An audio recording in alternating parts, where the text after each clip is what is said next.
Hello and welcome. I'm Karen Capenteras, Associate State Director for AARP here in Michigan, and we are very excited to bring you our very first virtual wine tasting event. For those of you who have joined us before, welcome back. And for those of you who are new to joining us for virtual events, we have been holding many each month since the pandemic started. And for those who want to see what else we have coming up, go to the AARP Michigan website and click on the AARP Michigan virtual events. So one of the things we've been doing monthly is a health and wellness event. So with that in mind, I wanted to share some information with you about wine and health.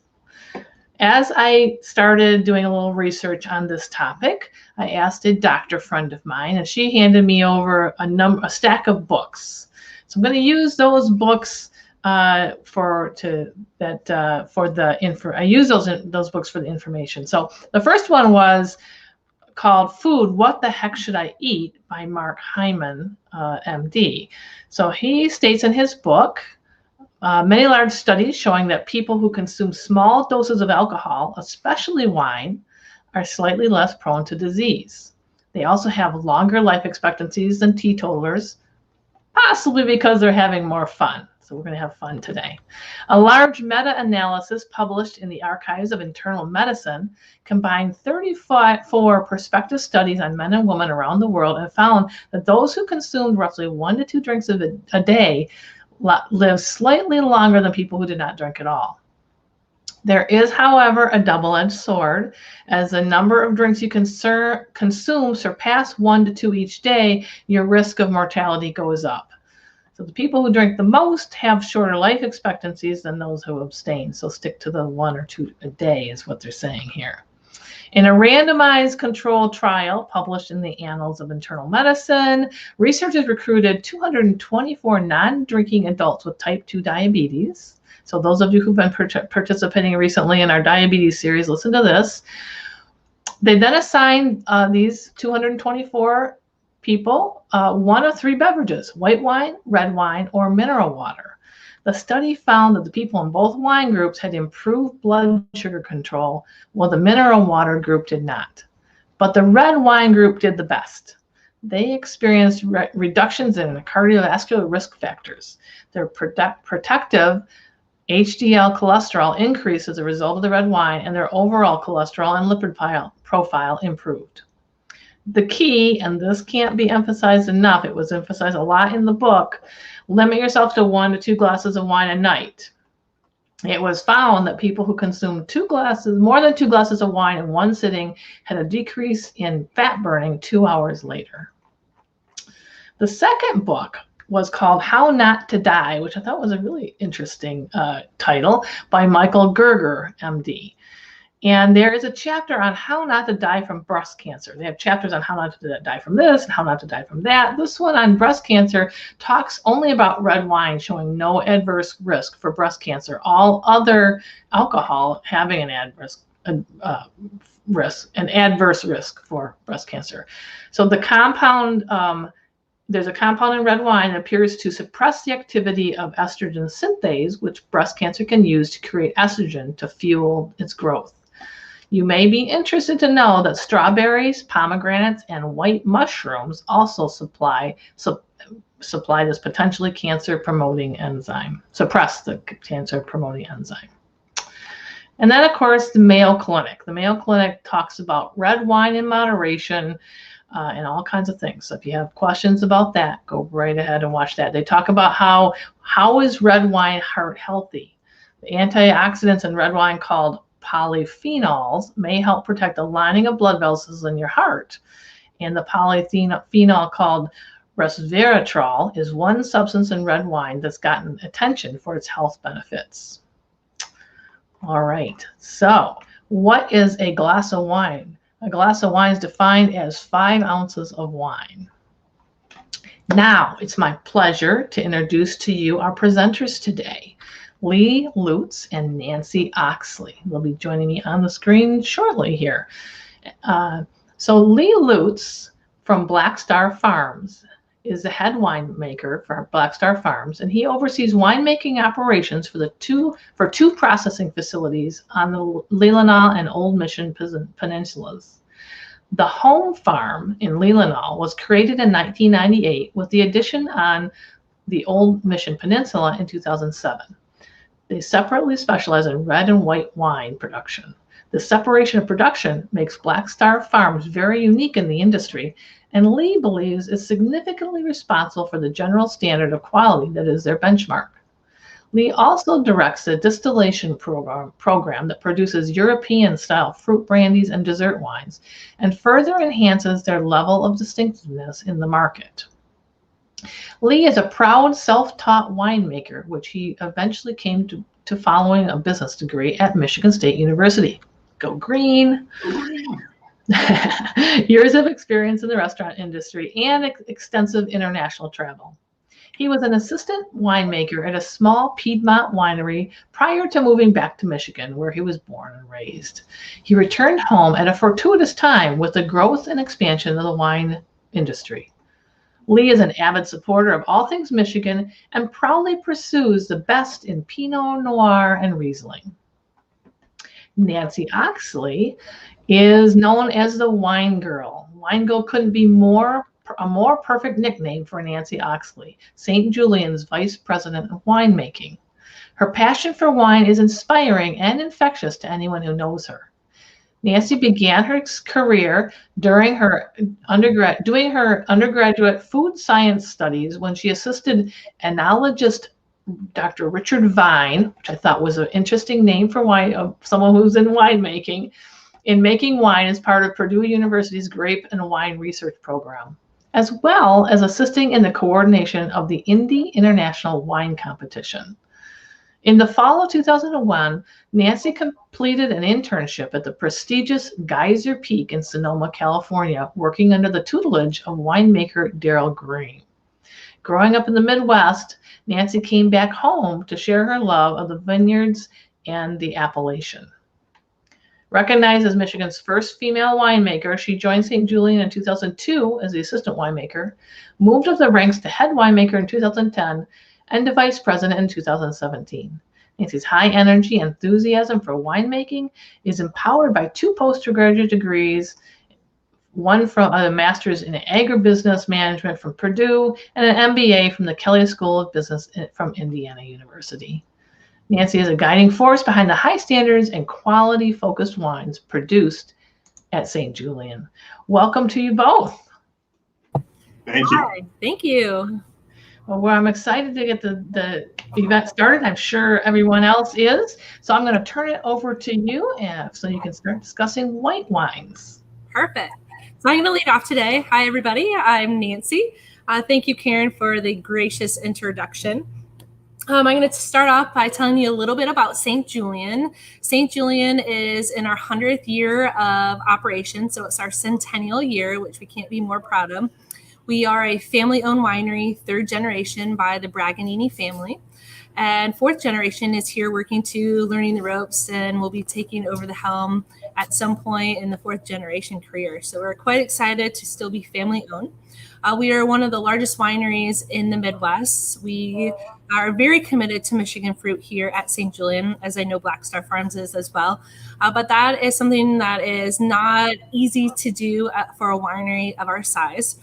So currently we are producing over 300,000 cases of wine, and it's all grown right here in our great state. For us, the majority of it comes from the Lake Michigan shore appellation. So today we're going to talk a little bit of a difference between Southwest Michigan and Northwest Michigan. And so for us, the Lake Michigan shore appellation starts right when you enter the state of Michigan. If you're coming from Chicago, goes up towards Fenville, Michigan, and kind of circles right around. There's a nice ridge down in our southwest corner. And so we work with over 20 growers. We have over 700 acres contracted of grapes, but we also work with local blueberry growers, local tart cherry growers, peach growers, you name it. If there's a fruit that you can grow here in Michigan, we have worked with it at some point in the past. As we continue to grow, we are enhancing our distillery operations. I know we're talking about wine today, but we have now started producing, we have been producing actually for quite some time, some brandies.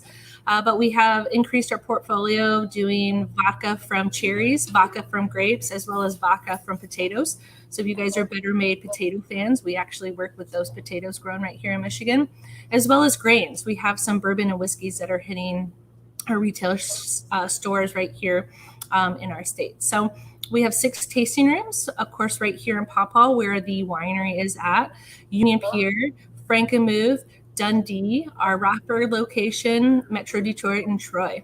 So we look forward to seeing you guys if you are around the state coming in to seeing us and visiting. So I am going to start talking about our Riesling.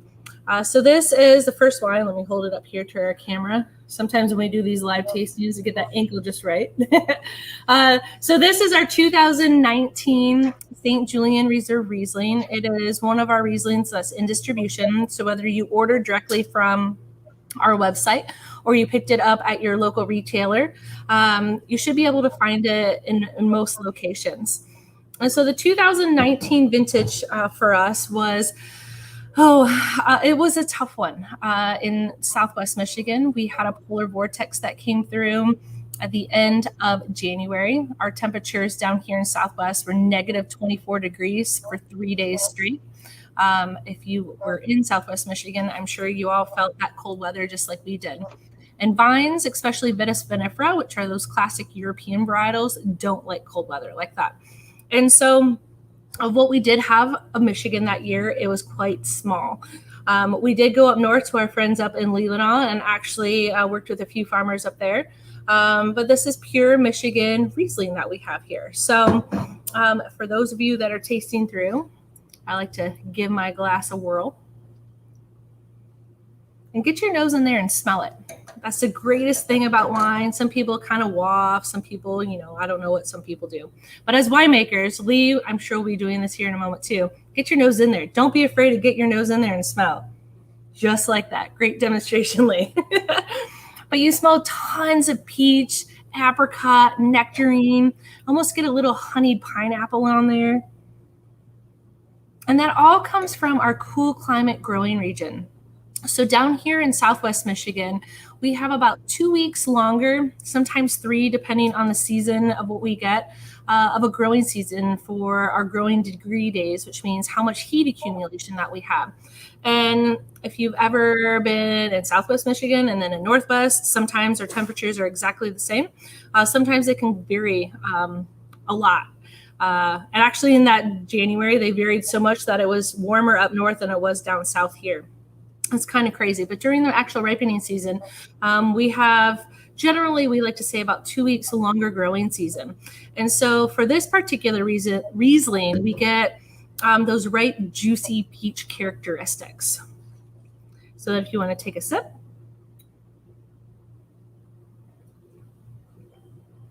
Roll that wine around on your palate. And there's definitely some acidity there.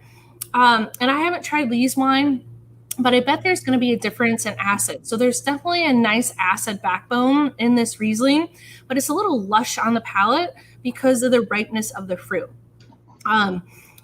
Sometimes I think up north, we have some austere wines, which I absolutely love. And I think from Southwest, our Rieslings tend to have a little bit more of that lushness. So I will let Lee chime in on his time because I don't want to take all of it up. And then we can compare some notes. So thank you, Nancy.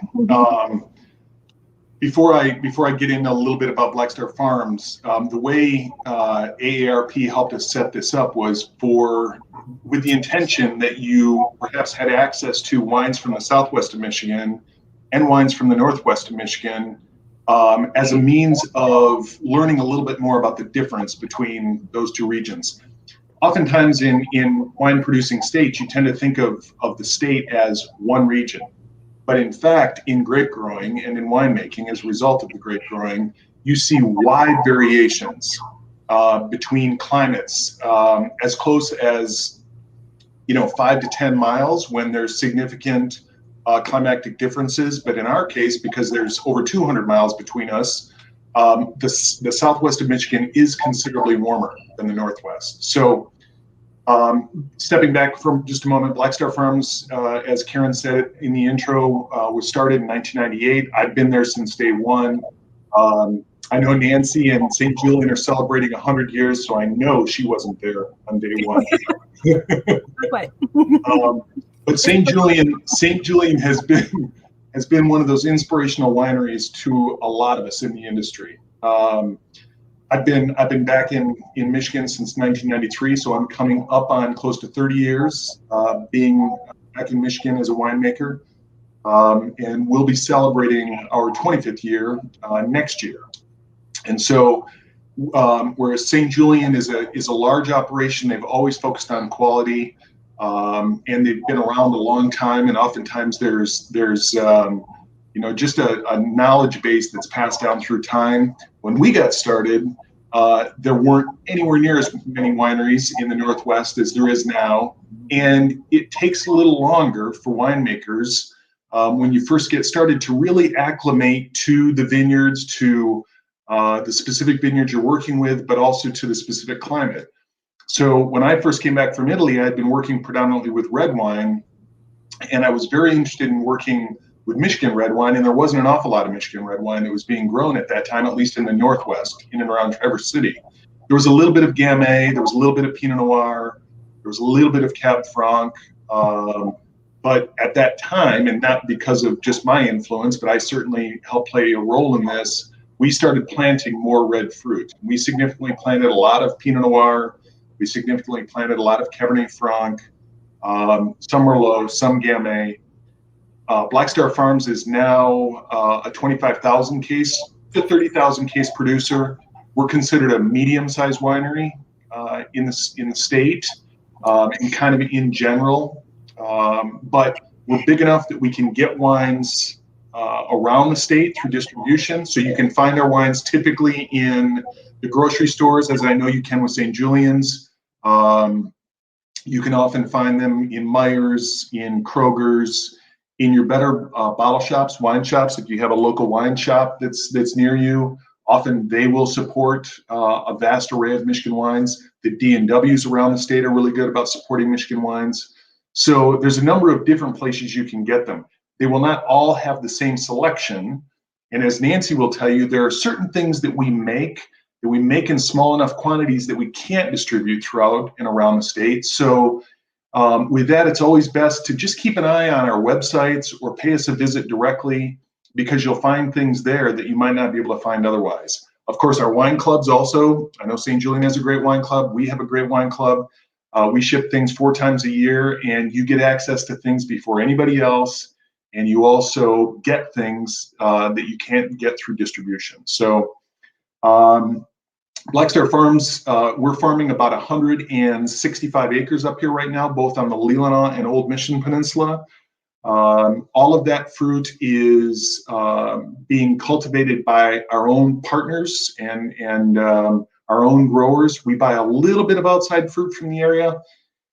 And as Nancy said, in situations where things are particularly dire, things like the polar vortex in 2019, we didn't suffer quite as much from that in the Northwest. We still had a decent crop in 2019. But in other years, it can be a challenge to have enough fruit. We will reach outside of the area, but really everything we're tasting today and everything that we've been making since 2014 is wine that we've grown, fruit that we've grown and cultivated on the Old Mission appellation or the Leelanau appellation. So we're tasting today our 2019 Arcturus semi-dry Riesling. Nancy and I and Karen went back and forth a little bit about the particular wines that we should maybe look at. And we're considering some drier wines and some sweeter wines. And it's difficult, of course, to appeal to everybody's taste. But we thought it would be fun to do something that had just a little bit of residual sweetness to it, especially in Riesling. Riesling is often considered only a sweet variety, but in fact, it's a very fruity variety and a very floral and very pretty variety.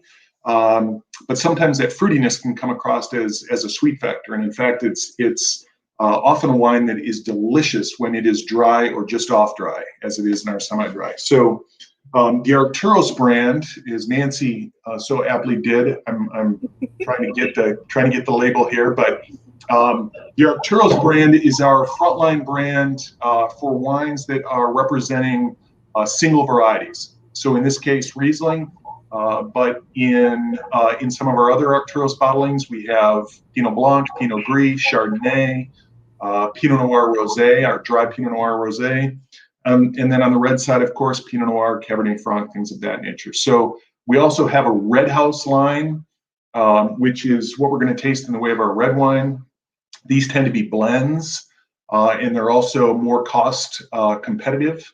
So these wines are often more accessible, a little bit less expensive. And then we have some single vineyard bottling things that have a unique label to them that again, you'd have access to really more for or through the wine club. So along the lines, I know timing is critical to this, and I can be a little long-winded, as some of these people that are on will tell you. So I'm going to try and keep monitoring this myself. But getting back to the Riesling, as Nancy so aptly stated, it's really important. I like to look at color when we first pour the wine. I had poured myself a little bit beforehand, just a little bit, just to make sure everything was fine.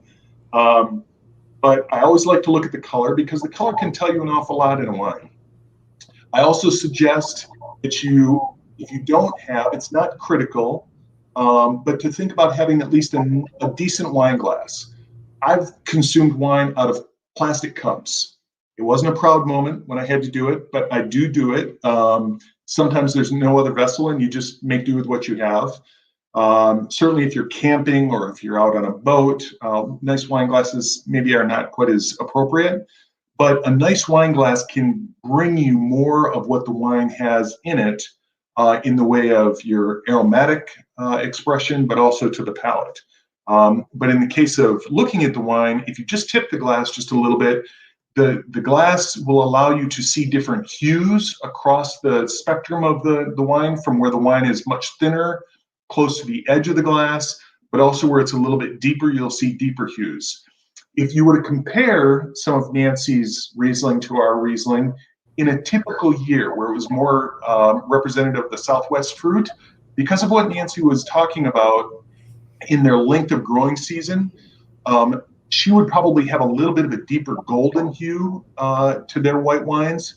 Their white wines tend to be a little bit fuller, a little bit broader on the palate. Whereas our wines tend to be a little bit leaner, again, a little bit more acid present. That's not always the case. We celebrate the vintage up here because every year can be a little bit different, and depending on what you like.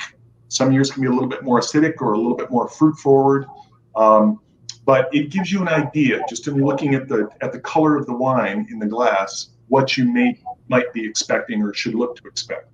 And then, of course, as Nancy said, get your nose in the glass. I often see people who are just sniffing up like this, and you do get a little bit of the sense of the aromatic profile, but as Nancy's demonstrating there, thank you, Nancy, you can get your nose awfully close to the wine, and what you're going to smell is something very different when your nose is close to the surface of the wine than way up high, okay? You might smell some of the more delicate perfumed aromas when it's way up high, but you'll certainly smell some of the richer, heavier components of the wine when your nose is very close. So experiment with that a little bit. Part of what we're doing here, I think, is really meant to be educational.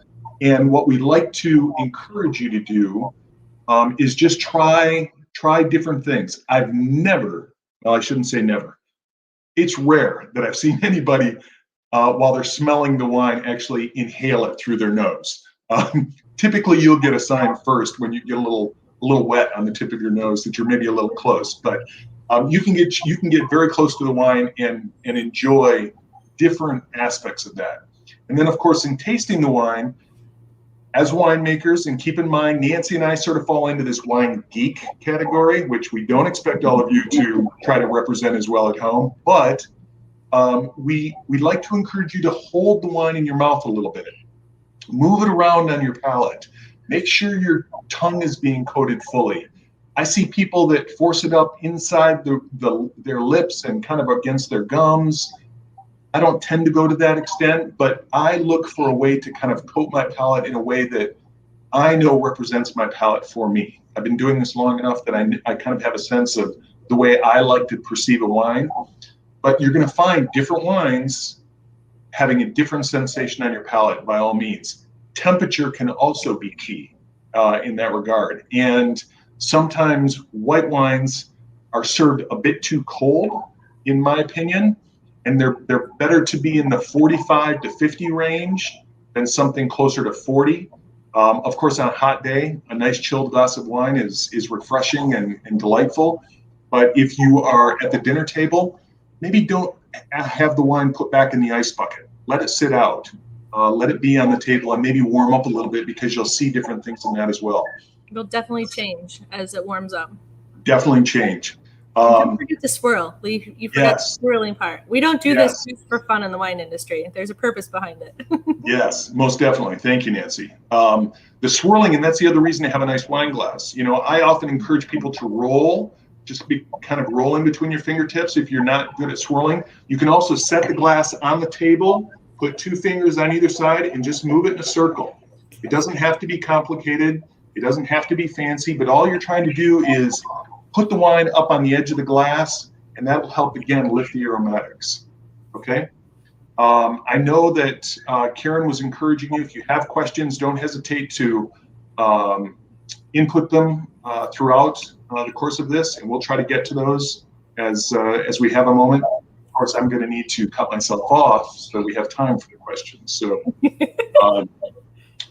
I guess one more thing I would say is that the beautiful thing about Riesling as well, and it's a great reason to go out and buy more Riesling than you will really drink in the course of the season, is that Riesling ages beautifully.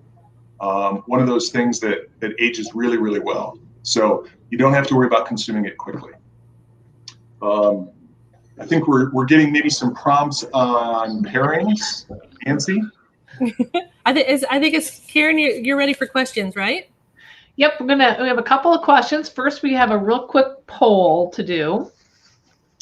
And that poll is, Karina will be putting it up on the Facebook side. The question is, what is the compound in wine that is thought to help prevent damage to blood vessels, reduce low density lipoprotein, the LDL bad cholesterol, and prevent blood clots? And this isn't for you guys. You don't answer this. I'm sure you know this. Is it resveratrol, grapes, flavonoids, or none of the above?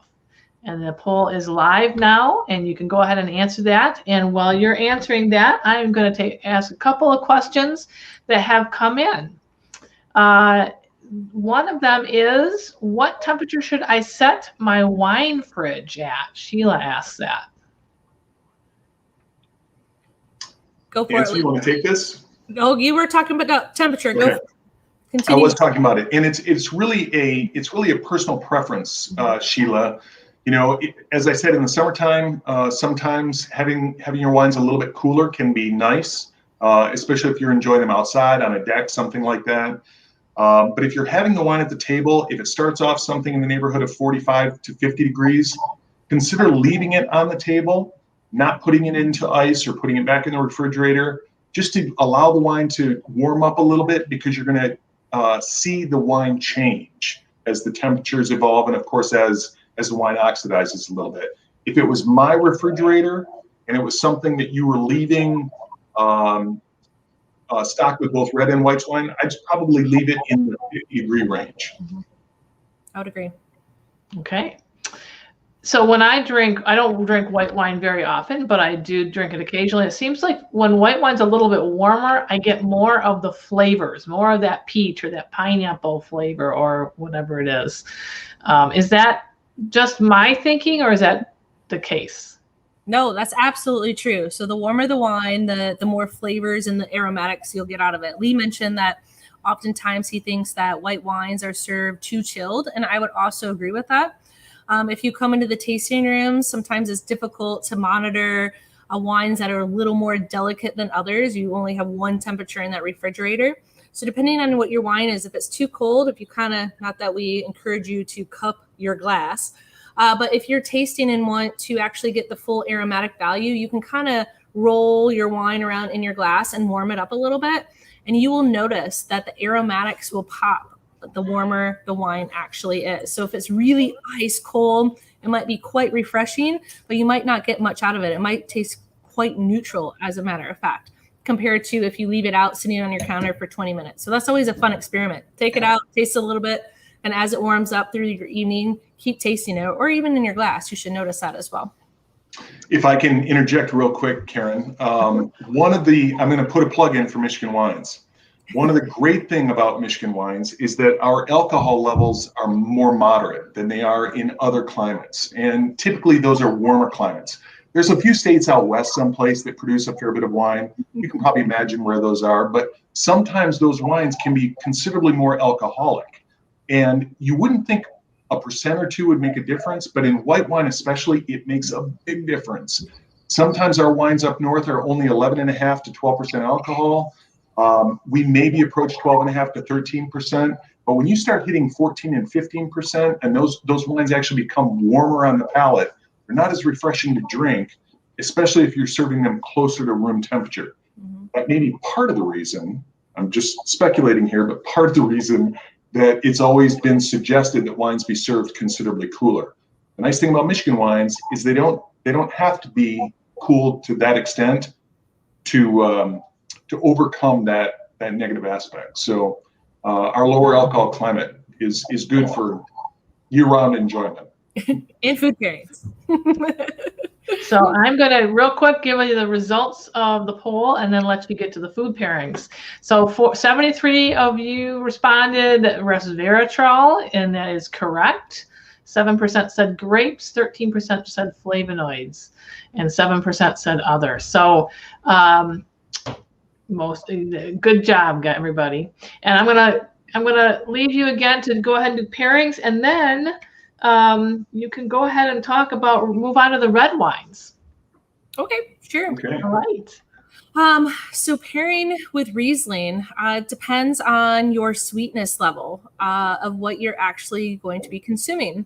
So if you are enjoying some spicy food, some Asian flair, I love white chicken enchiladas that have some green chilies in them that give it a little bit of a kick. Something like a semi-dry Riesling would pair nicely with that because of the little residual sugar in the wine. It'll actually tone down the heat. If you have a very bone-dry wine, it'll intensify that heat. If we go to the opposite end of the spectrum, if you are having dessert and you have a quite sweet dessert, whether it's a fruit tart, creme brulee, you pick. If that dessert is quite sweet, and you have a semi-dry wine or a wine with some residual sugar, it will tone down the sweetness level of that wine. That's kind of a quick snapshot of different, ways to balance out what you're eating. You can do the same thing: sweet, salty, umami, bitter, and salty. So there are 5 senses that you can taste on your palate that your food and your wine will affect. Lee, I don't know if you want to make some, add more to that with actual food pairings. Yes. Well, one of the, Nancy hit on this, but one of the great pleasures of being a winemaker is that we get to eat with our wines. And what really got me into this business, as Karen said early on, I'm a self-taught winemaker. I really got into the business because I loved food. I discovered that wine was something that worked so well with food. As I started to study food and wine combining, I wanted to learn what made good wine good. And so it's just such a pleasure to find things. And that's really what this is all about as well, is to encourage you to experiment. I think there's an awful lot of information out there, and I would call it misinformation, about the correct things to have with white wines and red wines. And I would say hogwash. Enjoy what you like in the way of wine and in food, and then just try it. What I always encourage when I do wine dinners is to taste the wine alone, taste the food alone, and then make sure and get both on your palate at the same time, because what you'll find is that is where the magic happens. I had a moment early on in my career where I had a pristine piece of salmon, and somebody brought me a glass of red wine. It turns out it was an Oregon Pinot Noir, but they said, I had this a couple of nights ago and it was a great pairing. I thought you should try it. So I sat there tasting the salmon, tasting the wine, got the wine on my palate with the salmon. And it was one of those moments where I swear the sky opened and the angels sang to me. It was a solo. I was all alone in that whole moment, but it was a beautiful thing. To find those kinds of things in the course of your life just make the enjoyment of food and wine that much better. When it comes to Riesling, as Nancy mentioned, the spectrum of things that you can do with Riesling. And this is part of the pleasure in this grape variety. We make one that is razor sharp, bone dry, almost to the point of being, when it's young, a little edgy for people that don't really have an appreciation for tart wines, acid-driven wines. But at the same time, when we can do it, when we get the right conditions, we make ice wines. And these ice wines are hedonistic in their lushness and just that rich, ripe fruit density that comes in a wine with very low alcohol, but an incredible amount of residual sugar. And so there's this whole spectrum. In something like this semi-dry or something like our drier Rieslings, I love our local seafood. We get great whitefish up here, and a whitefish dip is something that's very simple, very easy. But if I were sitting in a nice restaurant somewhere and I had access to one of our Rieslings today, I'd be ordering a plate of oysters if I could get them. And I knew they were good and fresh, because oysters and dry or off-dry Riesling is one of those absolute pristine combinations for me. So cheeses can be great with Rieslings if you're just enjoying a glass of wine on the patio and you want to have a little something to snack with. Certainly fresh fruits. I've got some strawberries here and blueberries. I've got a little bit of cheese on my charcuterie board. But I would also encourage you to try some things that maybe don't pair as well. Things like olives, maybe a little odd with something like Riesling. It could be interesting depending on the olives and depending on your personal palate. We all have a different palate. We all taste differently. So what is good to me may not be good to you or to Nancy, but experimentation is part of the fun in all of this. So absolutely. Yes. Always try new and different things. And like Lee said, someone might suggest something to you that they think is out of this world, like salmon and Pinot Noir. And maybe that didn't do it for you. And that's okay. It's up to you. Drink your wine how you like it. Drink it at the temperature you like it. If you really like ice cubes in your wine, go for it. Put some ice cubes in your wine. If you like to make a spritzer out of your wine, do that. If you like to drink Riesling with a filet mignon, who is to tell you that's the right or wrong thing to do? Literally, wine is and food is all about enjoying what you like to eat and what you like to drink. So have at it and pair it for you. It's all about you. You can't often say that, especially if you're a parent. It's usually about my kids. All right, so we're getting the cue to move on to the red wine segment. So red wines in Michigan, gosh, that's always been a hot topic. And being at a winery that's been around for 100 years, it's definitely been a roller coaster ride of red wine in this great state. And I can tell you from the beginning days of St. Julien, we started making Concord wine. And we made sweet fortified wines. And back in the day, that was the best way to actually preserve wines, was to fortify. So something along the lines of port or a sherry's, muscatel, things like that. As technology increased and as winemaker knowledge increased, as well as grape grower knowledge increased, we were able to do so many new and different things in Michigan. We learned about hybrid grapes, so the French American hybrids that are bred specifically for different climates to have all the good things, flavor, aroma, compounds that you find in the classic European varietals, but that can handle our environment a little bit better. So we have French American hybrids that we talk about. We have some new Minnesota hybrids that can stand temperatures that go -30, -40 degrees. And then we also started planting in the 70s some of those classic European varietals. And so Michigan is so young compared to Old World, France, Italy. And even if you can compare us to California, we are a very young industry here in Michigan. And I think we are just on the brink of putting the right grape varietals on the right sites, and we have the right people in the right winemaking positions, and we're doing some amazing things all over the state. So with that, I'm going to introduce our Coastline Red here. And this is one of our everyday red wines, I like to call it. So we have some reserve wines that are basically handmade, artisanal style, very, very, very hands-on, that they're limited production wines that you can come to their tasting rooms and try.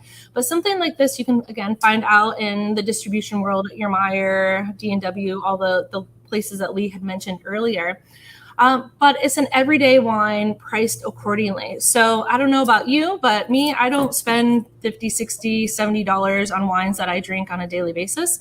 I like that $10, $15, under $20 for my daily wines. So that's exactly where these wines that we're tasting today are priced at.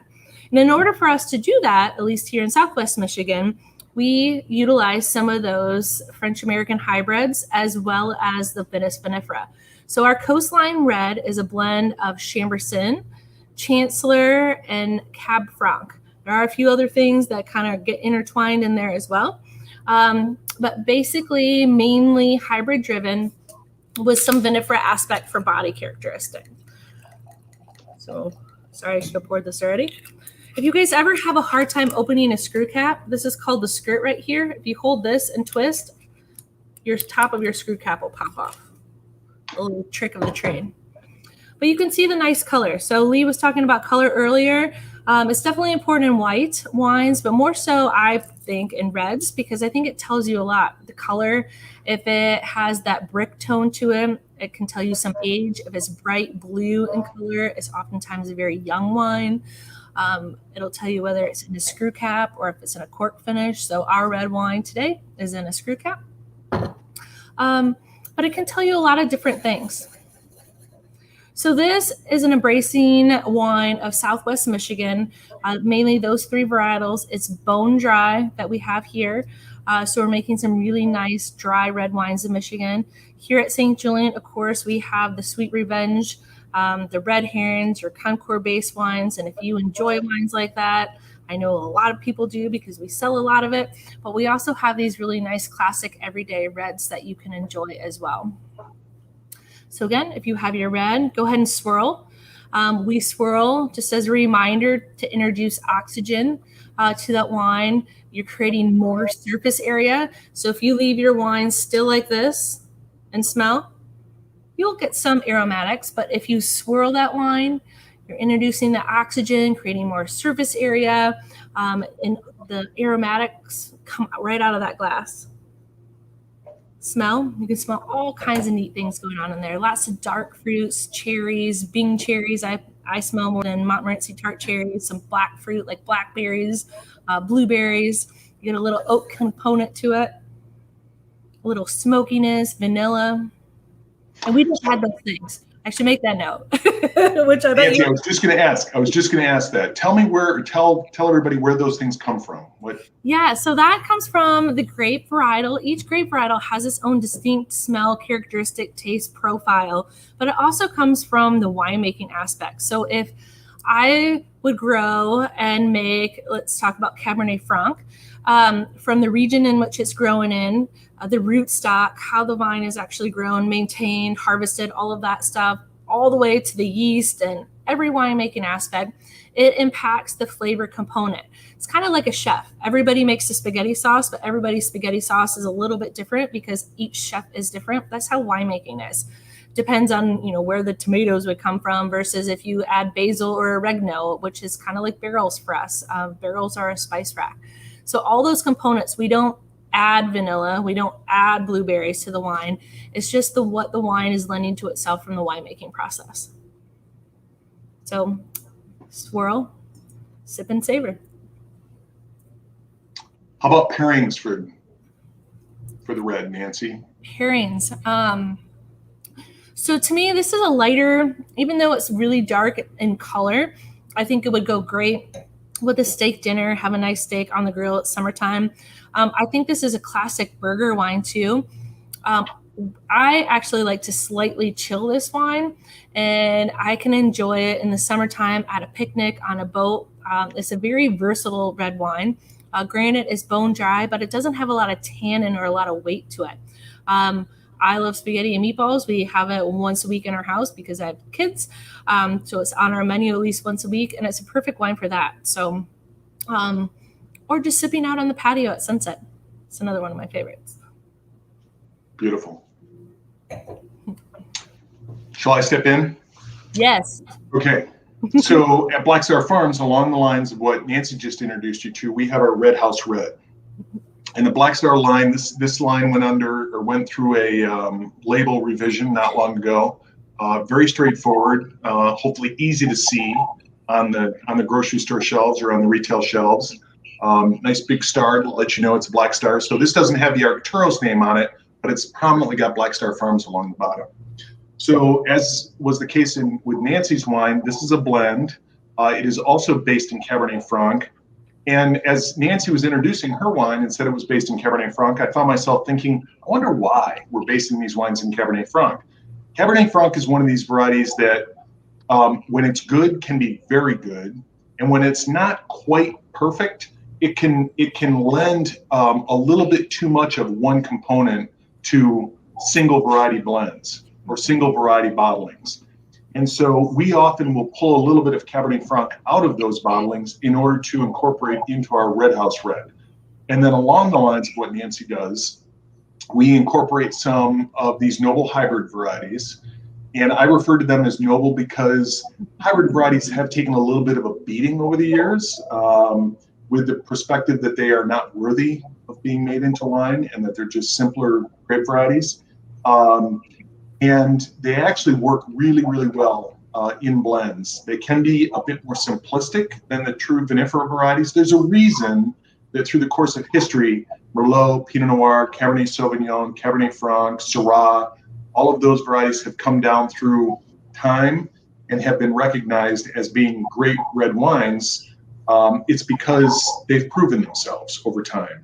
Some of these hybrid varieties are so young, they really haven't had a chance to prove themselves. And in some cases, they are a little bit more simplistic in terms of the spectrum of flavors or the density of the wines that they can produce. But when you start blending them, and that's really a big part of what winemakers do, is we incorporate and we become master blenders in the course of creating some of these wines. And once you start blending and you bring complementary components together, all of a sudden you can have something that's just fabulous. And yet at a competitive price point. So that's really what I think we both try to do with these wines. So the Red House Red, along the lines of what Nancy said, is a wine that we make as kind of an everyday consumer, or a wine when you're not looking to necessarily think too much about it, but you want to have something that's going to be enjoyable at the table. Our Red House Red has good color, like Nancy in her wine. There's a lot of dark fruit in the aromatic component and on the palate. We tend to have a little bit more of a tannic edge, and where we have acid in white wines to kind of cut through and work through richness or fat in a dish, or something that's a little bit more savory on the palate. In red wines, it's going to be the tannic component, or those polyphenols that we were talking a little bit about earlier, and sort of the density of the fruit. Alcohol can be a component of that as well, but red wines really are nowhere near as acidic in most cases, or for most varieties, as white wines are. So in looking at the color, again, good sort of deep, dark red fruit colors. You know, again, I've got a little bit of a bigger bowl glass here. I like a red wine glass that's got a little bit of a bigger bowl and then kind of focuses it back up at the top at a narrower neck, because it's going to give me a little bit of a broader spectrum in presentation of the wine. It's also fun to swirl because it's one of those things that's very difficult to spill. And in my case, I do that once in a while. But this wine is wonderful with something as simple on my charcuterie board as a little salami, a little cheese and crackers, maybe something more in the way of a dry aged cheese, something that's got a little bit more full flavored aspect to it, but also nuts. I've got some dried blueberries here. If you want something that's going to be a little complimentary and maybe a little bit healthy or fruit-based. The olives, I haven't tried with this particular wine, but I'm kind of interested. Olives are one of those things that can work, and again, don't always work. I also have, we've got a great shop up here by the name of Fustini's, and I've got some onion balsamic jam. Ooh. And this is one of those things. This is one of those things that you'll notice the jar is almost empty, because I find a reason to use this in all kinds of things. And it's not just that it's Fustini's, but it's that, again, that savory aspect that gives a bit of a richness to almost anything that you use it with. So I'll spread a little bit on a cracker and then put a slice of cheese on it. I'll find reasons to use it in almost anything. But again, experiment. With a wine like this, pizza, great pizza wine, it doesn't have to be complicated. And you don't have to spend an awful lot of time thinking too much about it. So, sorry, I'm all the time thinking. Yes, Drink, that's right. enjoy. But I highly encourage those bacon jams. If you guys like stuff like that, I have a little in this little fancy bowl that we have here at St. Julian. And we too find a reason to put it on everything. Whether you have a little piece of a crostini bread with that slice of cheese, it's absolutely delicious. And I actually find it really nice with the Riesling as well. But I think it's because I just enjoy it so much. It goes great with every wine that I drink. So. Yes, indeed. Yeah. And here again, I think Nancy mentioned a little bit about this. Having red wines in the summertime, experiment with temperature. Mm-hmm. Putting a little bit of a chill on a red wine can make it that much more enjoyable. I tend to move towards lighter red wines in the summertime. Things like Pinot Noir can become more prominent at my table, but also varieties like Gamay or help me out, Nancy. Something that's going to be a little bit lighter and brighter. Rosé, especially rosé. Grab a dry rosé. Rosés are really hot right now.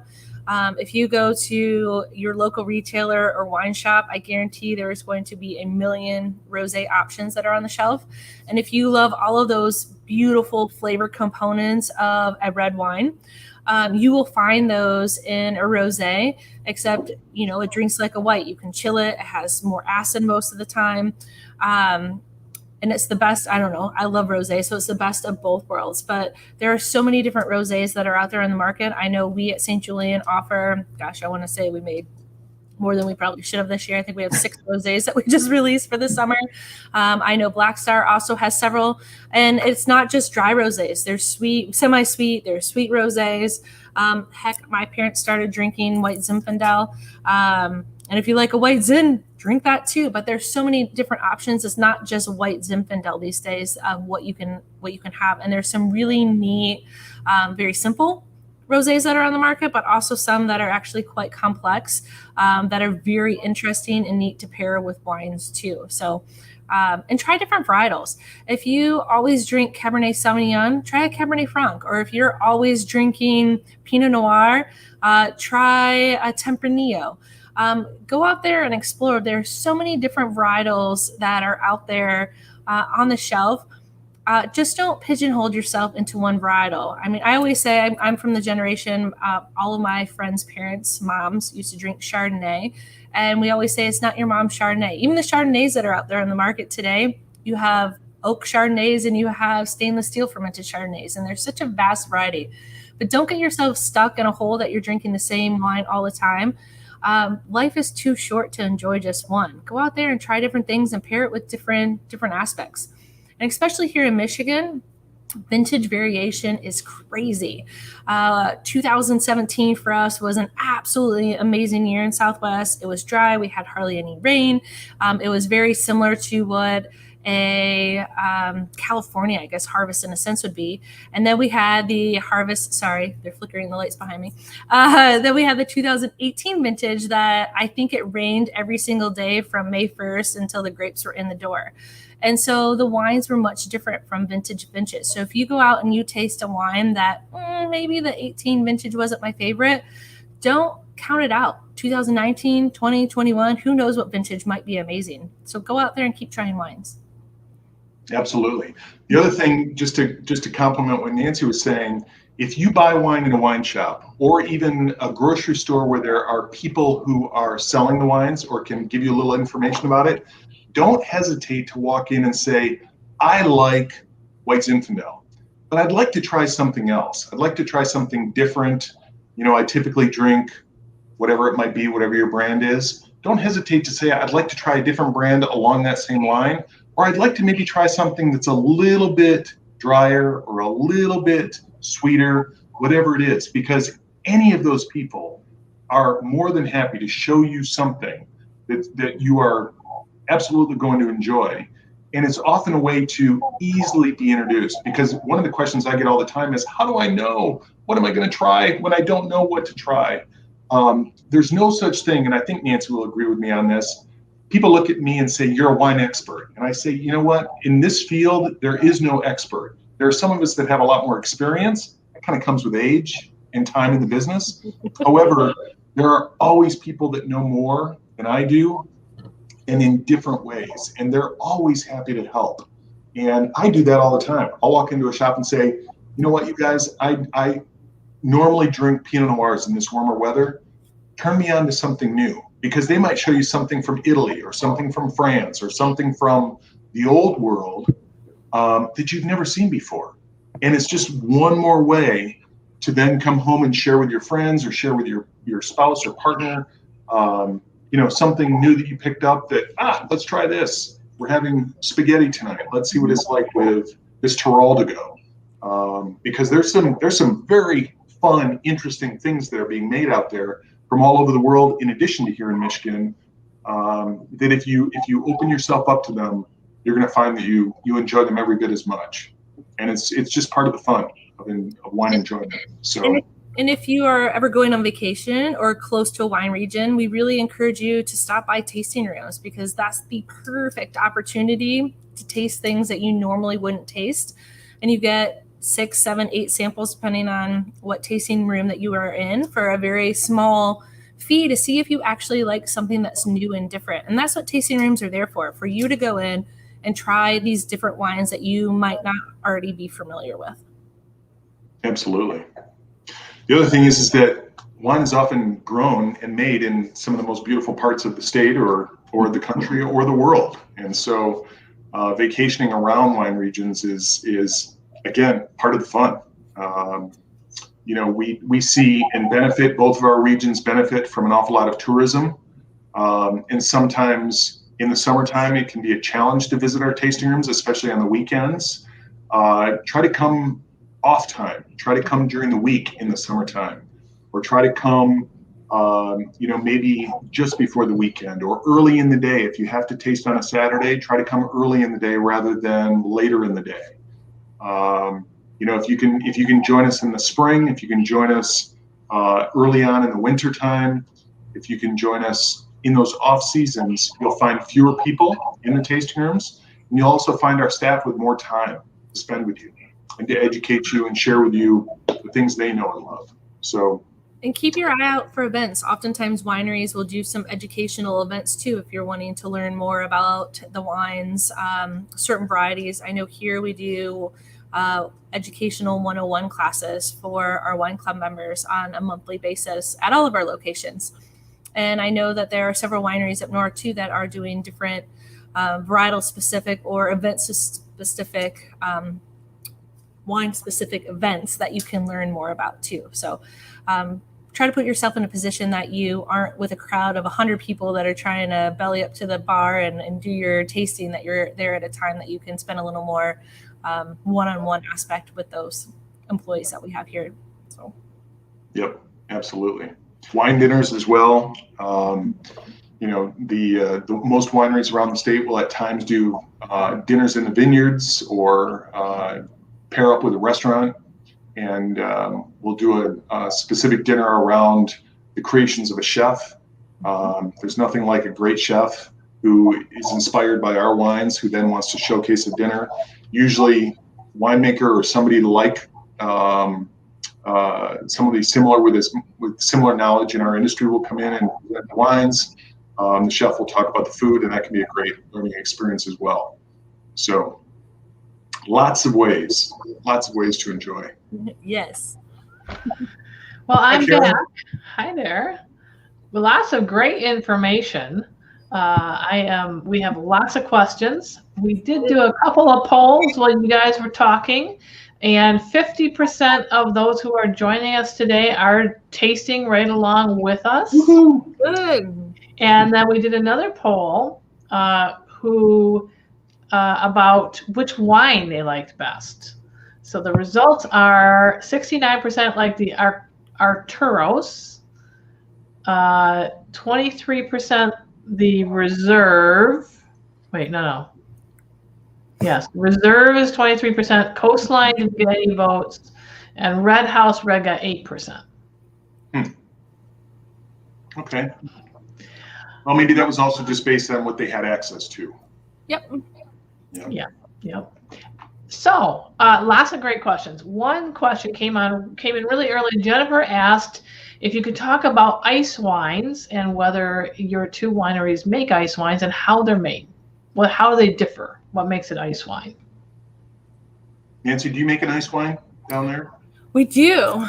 We make our ice wine out of Vidal down here. And so depending on the season, sometimes we can harvest the grapes right in the same vintage year. Sometimes we are actually harvesting in January. But we have to make sure the temperatures are low enough for an extended period of time that we can harvest those grapes, keep them frozen during that harvest, as they are also frozen during the pressing of the grapes as well. We don't actually press here on site. We press on site at one of our growers. So Lee, you might want to go into a little bit more detail if you guys are pressing right on site for what you guys are doing. But yes, we do offer ice wine here. We bring the juice in, we ferment it, very cold fermentation. It takes usually about 45 days for us to have our ice wine get through to the point of where we stop the fermentation. So we actually kill off the yeast. And that delicious sweetness that is left in the wine is what Mother Nature created in the vineyard.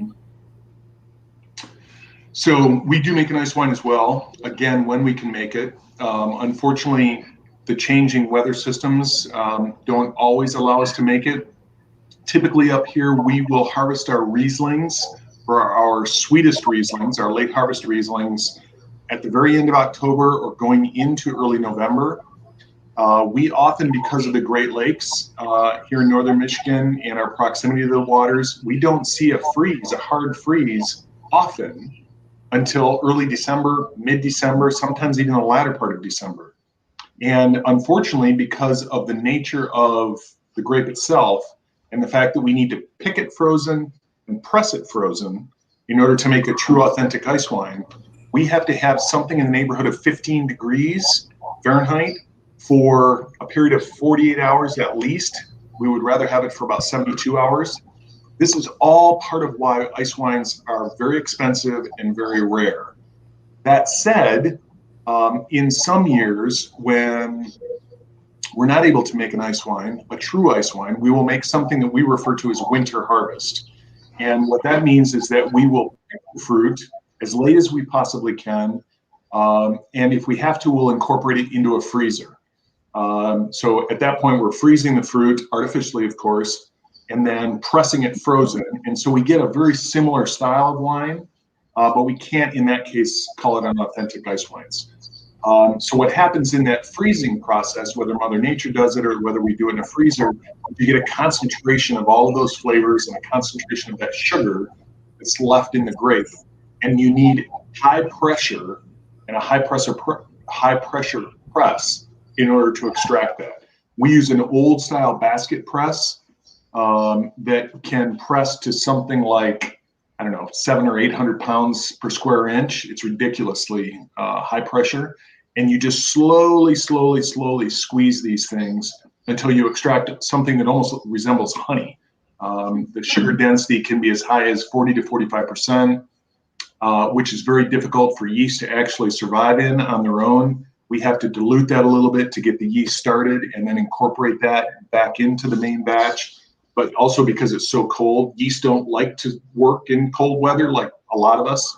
And so it's one of those wines that we really have to nurture along and really have to baby in order to even get it to ferment.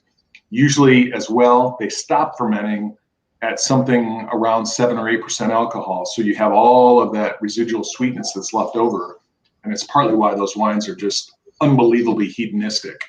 They can almost be too much. If you're concerned at all about your sugar intake, I would stay away from one. However, that said, if somebody offers you one and you happen to have a bottle of vodka nearby, an ice wine martini can be sublime. Frozen grape as a garnish, a little chilled vodka, maybe a half or a quarter shot of ice wine, unbelievably good. So Good I won't tip. go too far down the spirit rabbit hole, but that's one of those delicious things. Well, if Good you can tip. imagine, about 1 drop of juice comes out of each one of those berries. So it's very, very intense compared to a normal pressing of a grape. Yeah. Interesting. All right.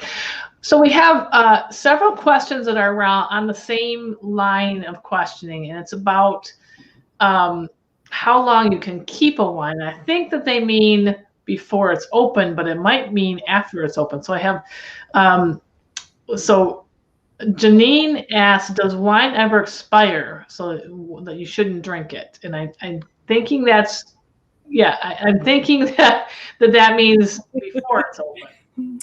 Oh gosh. So we get that question quite often here at the winery, that people will say, hey, I found this wine in my basement of my grandpa's house. And do you know when it's from? And it was way before my time at St. Julian. So oftentimes I don't even know.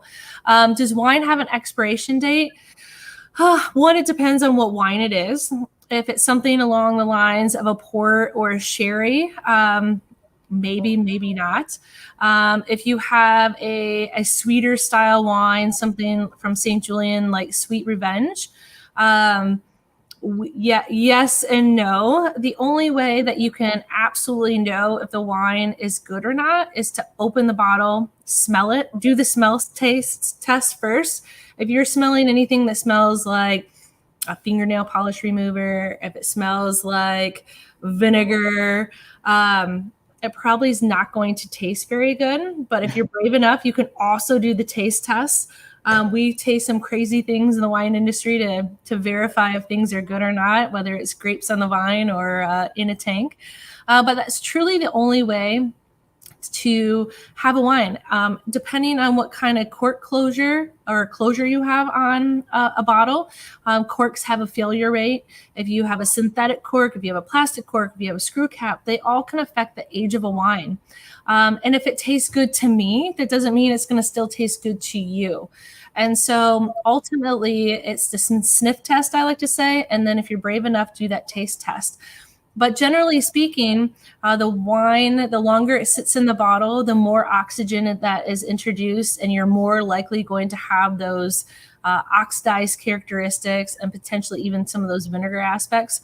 But I've never heard of a wine expiring to the fact that it would have some sort of detrimental aspect to a human being. It's just going to be detrimental to the wine of itself. And the taste. It may not be something you'd enjoy. The only other thing I would say is don't dump it out right away. Yeah. Give it a chance. If you find a wine that's 20 or 30 years old, what you have to keep in mind is that poor little wine has been in that bottle all that time. You might just give it 20 or 30 minutes. And what you may find is that in that period of time, all of a sudden something beautiful comes forward and presents itself on its last legs, with all it's got, and it may only last for 10, 15, 20, or 30 minutes before it starts to fade again. So what I like to do with older wines is pour it in a glass, smell it initially, and then let it sit if I don't like the way it smells right off the bat, and just come back to it. Keep coming back to it every 5 minutes, because you may find that all of a sudden it opens up and it's beautiful. It may last for a while, it may not, but I agree with Nancy. The only other thing I would say is that if you do choose to taste it, you don't have to swallow it. You can always spit it out. You don't want to drink this. I do that quite a bit. All right, we have a question from Heidi asking, when pouring, will using aerators matter, or does swirling accomplish the same thing? Go for it, Lee. You want me to take that one? So there's an awful lot of gadgets in the wine world. And I'm one who tends to be a little bit more old school. Some of these gadgets I think truly have value. I like a simple corkscrew, a good corkscrew. I like good glassware. I like good decanters. If a wine needs to be aerated, I like to pour it out of the bottle into a nice decanter just to give it a little bit more oxidation in the course of time. I think these aerators are meant to be something that's kind of fun to watch. I think they can oxidize a wine very quickly and maybe help it to open up more rapidly. But usually if you let a wine sit for 30 minutes to an hour before you're going to consume it, it'll do the same thing.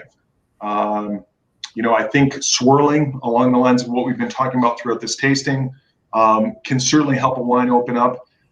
Often if you just plan ahead, if you know you're going to be enjoying, let's say, a wine that is highly touted, it's been rated, your wine shop said, boy, make sure this is a special event when you open this, maybe choose to open it up an hour ahead of time. Just plan a little bit more so that you can, what I will often do is pour a little bit into a glass and then put the cork back in it just to protect it from maybe a curious fruit fly or something along that line that might be around. But also just to put a little bit of oxidation in that bottle and let the wine develop in the bottle.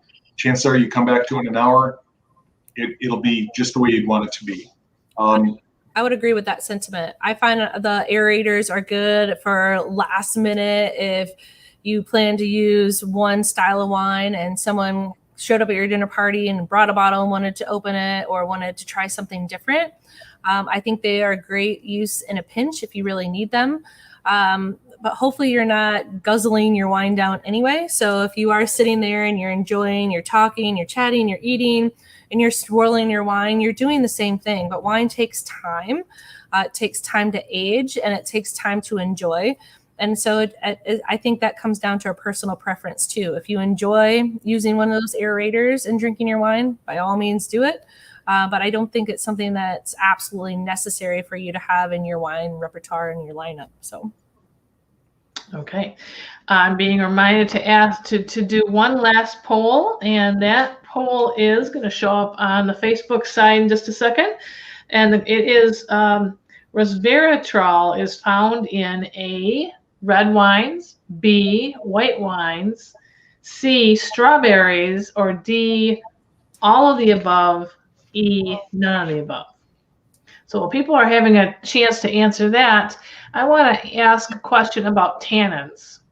So some of the folks that I like to have wine with, I have a couple of folks who don't like the tannin flavor, feel on their tongue at the end. So how do you know when a wine's going to have that aspect to it, or when it's not, or are there types of wine that don't? Generally. I keep doing this backwards. Yeah, I know it's backwards. Whatever we're doing. Oftentimes it's hard to recognize that in the bottle if you're not familiar with the wine. That's why we highly encourage people to go to tasting rooms to try different wines and in different aspects of what you're going to be tasting. Traditionally, there are varietals that oftentimes will have more tannins than others. Cabernet, Sauvignon, and Merlot are going to have more tannins than Pinot Noir usually, or even Syrah oftentimes. So varietals can tell you a lot. If there's any indication of oak aging, oak can add some tannin complexities to a wine. And have that be a little more challenging for those that aren't into the tannin aspect. I don't want to say price is a factor, but some of these bigger wines from well-known wine regions that are in the upper scale of your price range are going to be aged in brand new, probably 100% new oak. I'll throw it out there. A Napa Valley Cabernet aged in 100% new oak is going to have considerable more tannins than even what a Michigan Cabernet would have grown in our region. So regionality, I think, plays a huge part of it. Varietal. That's why some of these wines like the Coastline Red or the Red House from Black Star, when you have some of the, I will use Lee's term, the noble hybrids that you are blending into there, the hybrid varietals don't usually lend a ton of tannin and structure.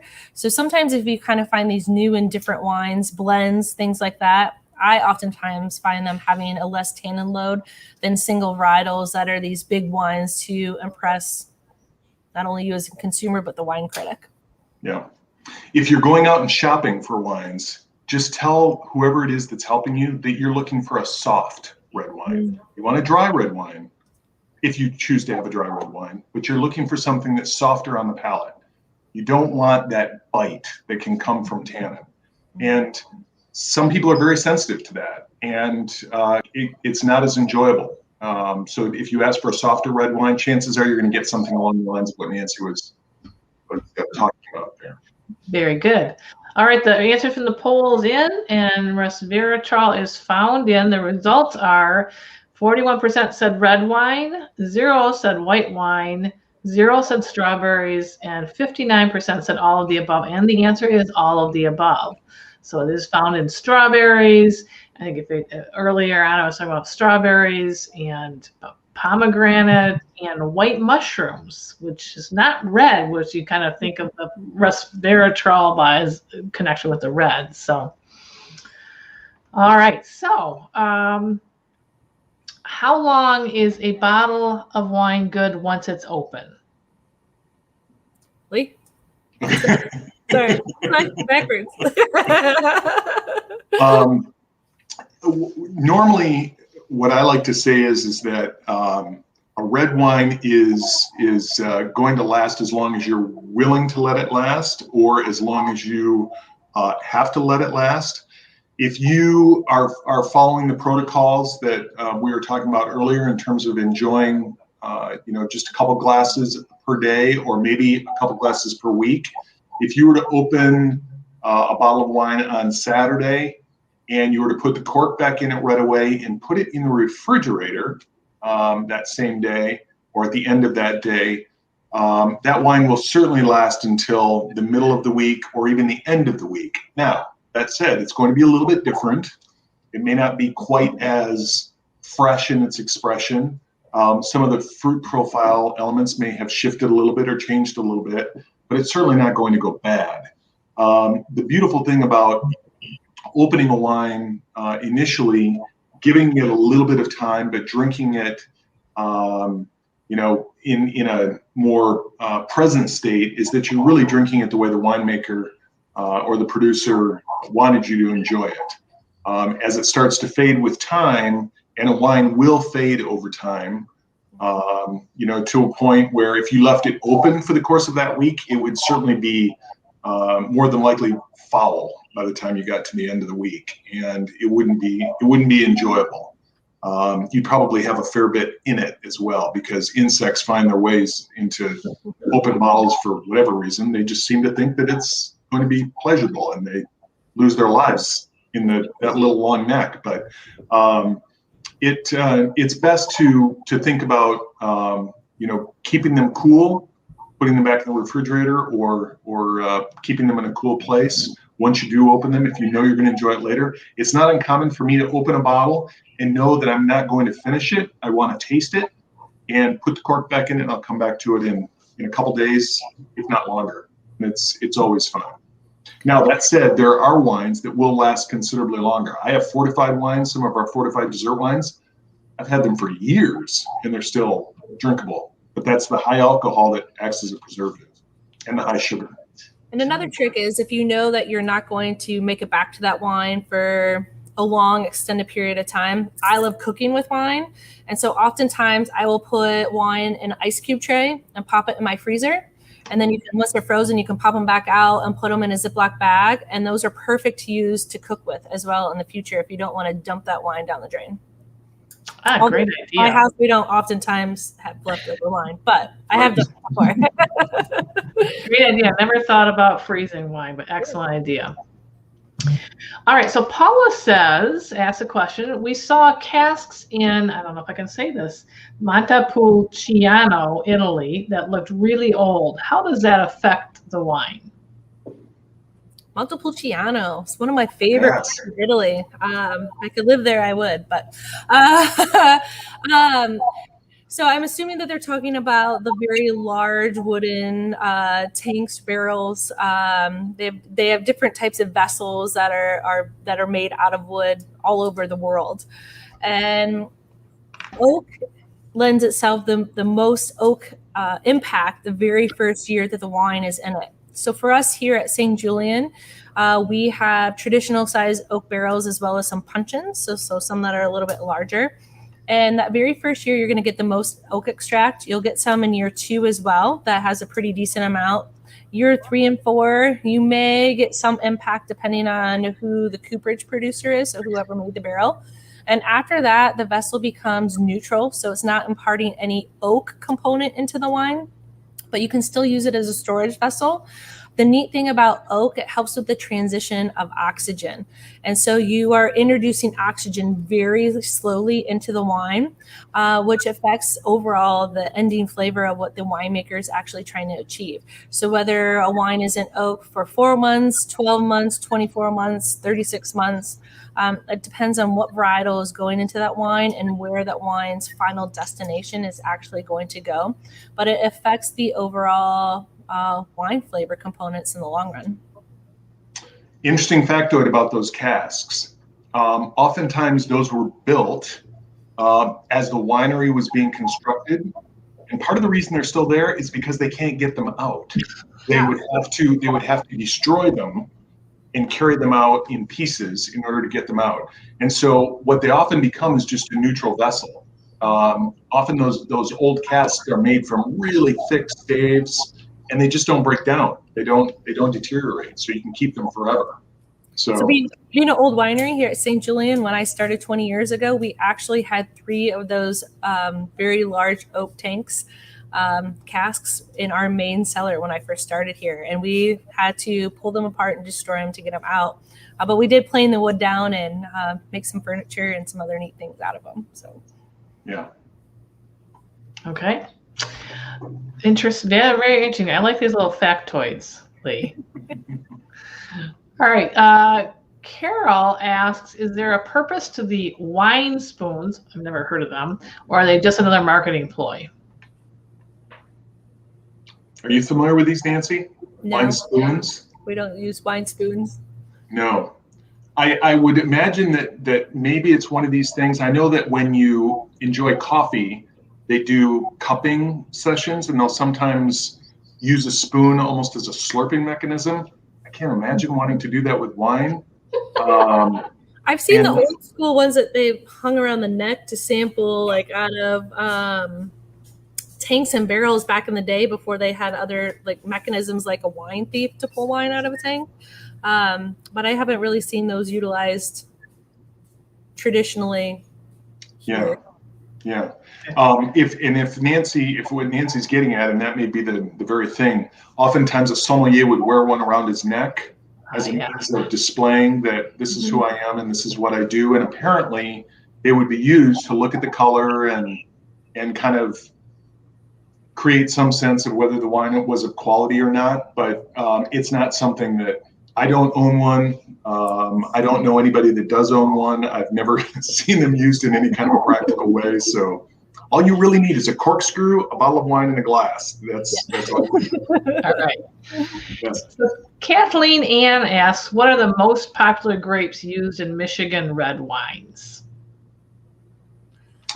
Well, we kind of got into this a little bit earlier on in our discussion. Pinot Noir, Merlot, Cabernet Franc, Gamay is making headway up here. I know that in the southwest of Michigan, they can grow Syrah and Cabernet Sauvignon. We cannot grow those in the northwest of Michigan. They just won't ripen. And then we've got this vast array of all these other noble hybrids that Nancy and I have been talking about. And there's probably another 6 or 8 of those up here that we're experimenting with all the time. Michigan State University at times will introduce something new, or we hear Nancy's alma mater will introduce something from I can't remember. It's a well-known school in Indiana, isn't it? Boiler up. And it's fun to see some of these old world varieties that maybe find, like Nancy mentioned Tempranillo, I mentioned Teraldigo. Mm-hmm. These are varieties that came to us, one from Spain, one from Italy. Yep. And we're finding some success with those as well. And if you head up north, tip of the Mitt in the Petoskey region, you'll see a lot of these Minnesota hybrid varietals. So you'll see Marquette, Petite Pearl, not just there, but also closer to Detroit. And we actually have it down here in Southwest. And I know that there's a considerable amount that's being experimented with or grown and planted and utilized commercially up in the Northwest corner too. Okay. Karen, just one more thing. One of the great things about being a winemaker in the U.S. is that we are not bound by traditions or ancient laws that say we can only make wine from certain varieties. If we were making wine, let's just say in the region, one of the regions of Chianti, you can only make wine from certain varieties, and it's very limiting. We can make wine from anything we want to make wine from, and as long as it's enjoyable and people want to purchase it or enjoy it, then it's something that we can continue to grow. There are no limitations that way. So, and there's very large number of grapes that are planted actually here in Michigan. I know at St. Julien here ourselves, we work with 52 different grape varietals. I know up north there are several varietals that we don't have down here, and it's really neat to see people planting on a commercial level new varietals that we haven't really introduced to the state, which goes back to what we had said earlier, that we're such a young region. Sometimes we think we know what can grow here, but oftentimes it's not on the right site. I remember 40 years ago, they planted Pinot Noir down in Southwest Michigan. It wasn't on the right site, and it wasn't with the right grower, and it wasn't with the right winemaker. And I think we have proven over the last 20 years that we can make some spectacular Pinot Noirs in this state. Very good. All right. Well, we're going to need to wind it up here. I want to share that quite a few people, not a couple, but quite a few people have said that they couldn't find the Coastal Red. So that might be why it didn't get any votes. It's a New Year wine for us.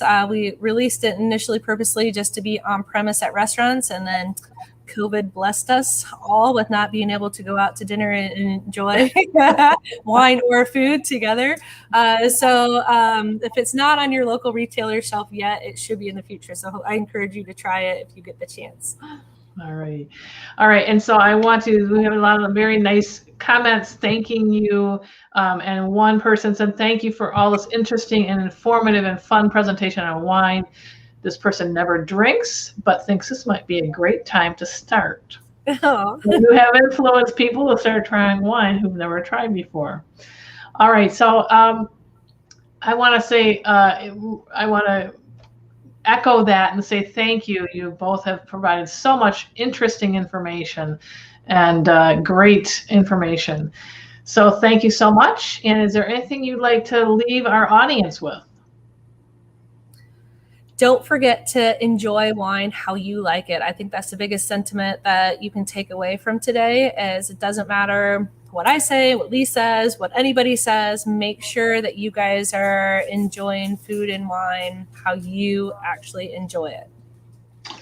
I would add to that it's a great way to support this beautiful state that we all live in. And if you're from outside the state, come up to Michigan and enjoy it as we do. But to support your local restaurants and to support your local wineries, your local craft creators, whether it's culinary or beverage, is a great way to support everybody that's been just barely holding on through all of this last couple of years. And there's an awful lot of farmers out there that are counting on you to help keep it going. So thank you. It's been a blast. It's been a lot of fun. It's been a lot of fun.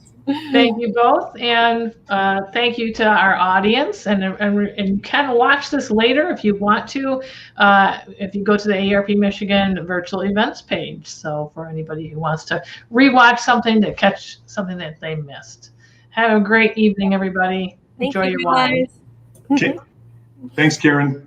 Thanks, Nancy. Yeah, thanks, Lee. Thanks, Karen. Hey, You're cheers to good night. Yes, yes, yes, yes. Cheers to a good 2021 summer. Yes. welcome.